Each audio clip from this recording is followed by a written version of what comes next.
राधे राधे मेरे प्यारे भाइयों बहनों माताओं व बंधुओं।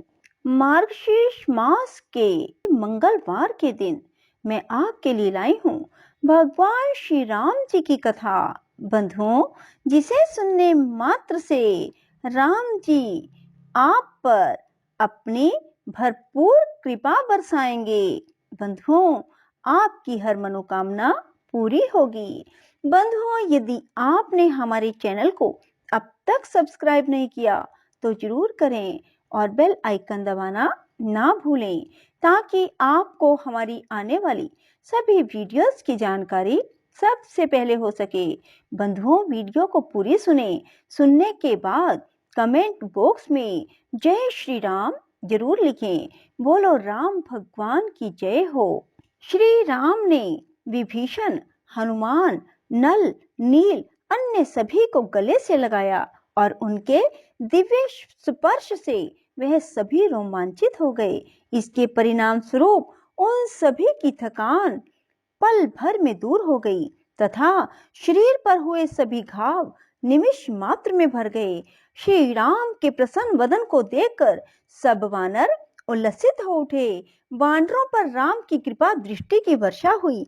इसी बीच मेघनाद की पत्नी सुलोचना के पास उसकी दासी दौड़ती हुई आई और सुलोचना को उसके पति की मृत्यु का दुखद समाचार सुनाया।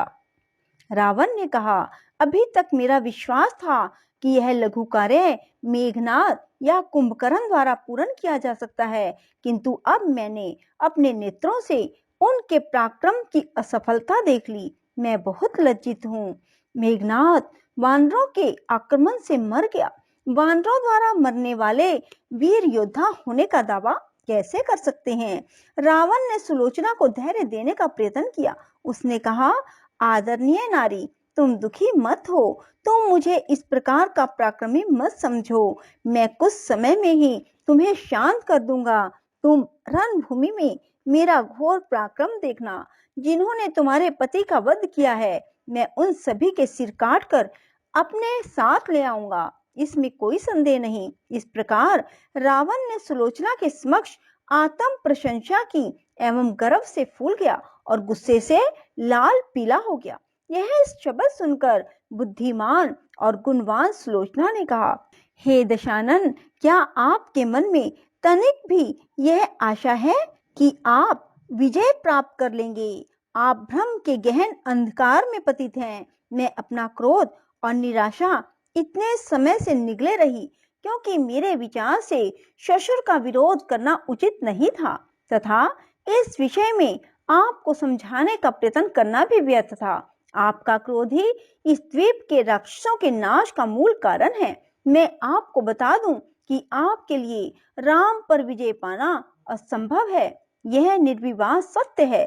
सुलोचना सहसा खड़ी हो गई और वह मेघनाद की माता रानी मंदोदरी के रनिवास की ओर विलाप करती हुई दौड़ी। वहां पहुंचकर वह अपनी सास के चरणों पर गिरकर बोली, आपके पति के कारण ही यह आपत्ति आई है, अन्य किसी कारण नहीं।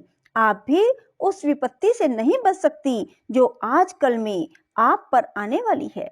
उसके विदीर्ण हृदय से कटु और निर्दय शब्द फूट पड़े। मंदोदरी ने भी जब रावण की कुप्रवृत्तियों और उसकी निकृष्टता पर उसके गर्व का ध्यान किया तो उसे भी महान पीड़ा हुई। सुलोचना के वचनों की सत्यता को जानकर वह भी रो पड़ी। वह दोनों बहुत देर तक मौन बैठी रही और इसके बाद परस्पर राम का गुणगान और सीता के धैर्य एवं सतीत्व की प्रशंसा करने लगी। उन्होंने कहा, यदि वह उस दिव्य पुरुष की झलक भी पा ले तो उसका जीवन सार्थक हो जाएगा। रावण अपनी शोक संतप्त पुत्र वधू सुलोचना का दुख न सह सका। उसके वचन रावण के हृदय में तीक्ष्ण कांटों के समान चुभ गए। उसे अपने योग्य और अति प्रिय पुत्र की मृत्यु पर इतना गहन शोक हुआ कि वह भूमि पर गिर पड़ा और निराशापूर्वक अपना सिर भूमि पर मारने लगा। फिर वह खड़ा हो गया और उसने अपने प्रिय मंदिर में शिव की प्रतिमा के समक्ष अपनी संपूर्ण वेदना अर्पित कर दी। तभी उसके मंत्रीगण उसके पास पहुंच गए और बोले, हे राजन, आप व्यर्थ में विलाप क्यों कर रहे हैं? हम अपने जिन पुत्रों, पत्नियों, अन्य लोगों से अगाध स्नेह करते हैं, वह सभी उसी प्रकार नश्वर हैं, जिस प्रकार दामिनी की एक कोंद एक पल के लिए घने बादलों में चमक उत्पन्न कर फिर लुप्त हो जाती है। जीवन तो बिजली की एक कोंद है, यह शाश्वत नहीं है। पूर्णतः ये जानते हुए भी अज्ञान में डूबना, उनकी मृत्यु पर विलाप करना आपके लिए उचित नहीं है। यह भावी योजना बनाने का समय है। ऐसा षड्यंत्र रचें जिससे हम द्वार पर आए शत्रु का नाश कर सकें। उन्होंने रावण को धीरज बंधाने का प्रयास किया और विभिन्न तर्कों द्वारा उसे तुरंत आवश्यक कार्यों का स्मरण करवाया। अंत में रावण अपने 20 हाथों को करबद्ध कर शिव से प्रार्थना करता हुआ अति श्रद्धा पूर्वक मंदिर की भूमि पर दंडवत हो गया। जब यह घटना हुई तो अधोलोक में रहने वाले अहि रावण को ज्ञात हुआ कि रावण पर महान दुख आया था। उसने मन ही मन सोचा, ऐसा कैसे हो सकता है? तीनों लोग उसके वश में हैं, उसे कोई पराजित नहीं कर सकता। अहि रावण कामदा देवी के अतिरिक्त अन्य किसी की पूजा नहीं करता था। तुरंत ही उसने देवी का ध्यान किया और देवी ने अपने उपासक को रावण का वह पता दिया जहां वह उस समय था। अतः वह भी मंदिर में ही रावण के पास पहुंच गया। वह रावण को पुकारता हुआ उसके चरणों पर गिर पड़ा। अहि रावण तो रावण का ही पुत्र था। उसने पिता की व्याकुलता और दुख का कारण पूछा। रावण ने उसे राम व लक्ष्मण द्वारा शूर्पणखा के नाक कान काटने की घटना से लेकर तब तक का संपूर्ण वृत्तांत सुनाया। यह सुनकर अहि रावण अति उदास हो गया और बोला, संसार का प्रत्येक व्यक्ति नैतिक पथ की अर्चना करता है। उस पथ से भ्रष्ट हो अनैतिक मार्ग अपनाने से हृदय में भय प्रवेश करता है। आप अपने भूत व भविष्य का ध्यान ना करते हुए मूर्खता पूर्वक इस प्राण घातक युद्ध में जुट गए। इसके परिणाम स्वरूप आपने अपनी जाति और वंश का भी नाश कर दिया। आप मानव में विद्यमान पराक्रम एवं शक्ति को नहीं जानते।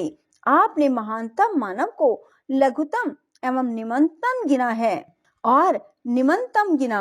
अब मैं आपको एक बात बतलाना चाहता हूँ। मैं राम और लक्ष्मण को पकड़कर अधोलोक में ले जाऊंगा और कामदा देवी के प्रति उनकी बलि चढ़ा दूंगा। इस प्रकार मैं राक्षस वंश के लिए अपरिमित यश अर्जित करूंगा। इन शब्दों सहित उसने रावण को दंडवत प्रणाम किया और कामदा देवी को शीश नवाया। इसके बाद वह राम के शिविर में प्रविष्ट हुआ। उसने असाधारण रहस्यमय शक्ति द्वारा चारों ओर अंधकार उत्पन्न कर वानरों में प्रगाढ़ तिमिर फैला दिया। कोई भी उस गहन अंधेरे में अपनी हथेली तक नहीं देख सकता था, किंतु शिविर में वानर बहुत सतर्क थे। उस स्थान पर तो मृत्यु भी आने का साहस नहीं कर सकती थी। रक्षक हनुमान ने अपनी पूंछ अत्यधिक लंबी कर शिविर के चारों ओर उसे कई घेरों में लपेट लिया, जिससे उन घेरों से एक दृढ़ पर्वत के समान ऊंचाई बन गई। उस दुर्जय दुर्ग में प्रवेश पाने के लिए एक ही द्वार था, जिस पर हनुमान स्वयं बैठे थे। अहि रावण पूंछ में लिपटे दुर्ग को देखकर बहुत भयभीत हो गया। वह इस सुरक्षा प्रबंध को देखकर कोई चाल नहीं चल सका। इसके बाद उसे एक युक्ति सूझी। उसने विभीषण का रूप धारण कर लिया और द्वारपाल हनुमान से बोला, मित्र, मुझे राम के पास जाना है। मैं उन्हीं की स्वीकृति से संध्या वंदना करने शिविर के बाहर गया था। मैंने वह अभी अभी समाप्त किया है। यदि मैं अविलंब भीतर नहीं जाऊंगा तो मुझे राम के आदेश का उल्लंघन करने का पाप लगेगा। अतः मुझे शिविर में जाने दो। हनुमान ने उसके वचन सुनकर उसके रूप को देखकर उसे विभीषण ही समझा। उन्होंने उसे शिविर में जाने दिया। उसने देखा कि नल, नील और सुग्रीव दोपहर के भीषण संग्राम से थके हुए होने के कारण गहन निद्रा में सो रहे थे। राम भी अपने भाई लक्ष्मण का हाथ अपने हाथ में थामे सो रहे थे। राम विभीषण के उस मिथ्य रूप से अनभिज्ञ नहीं थे।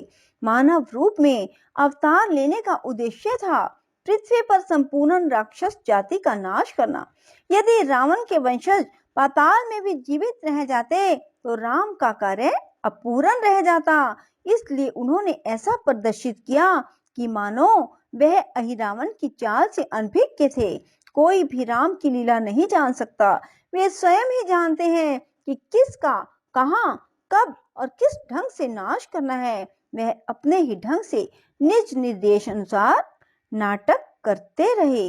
राक्षस ने वह मोह मंत्र पढ़ा जिससे किसी को मोहित कर मूर्छित किया जाता है। उसके कारण कपि नायकों को गहन निद्रा आ गई। इसके बाद वह राम व लक्ष्मण को बांधकर पाताल लोक ले गया। बोलो श्री राम भगवान की जय हो। राधे राधे। जय श्री कृष्णा। बंधुओं, यदि आपको हमारी वीडियो पसंद आए तो इसे लाइक करें और शेयर भी जरूर करें। धन्यवाद।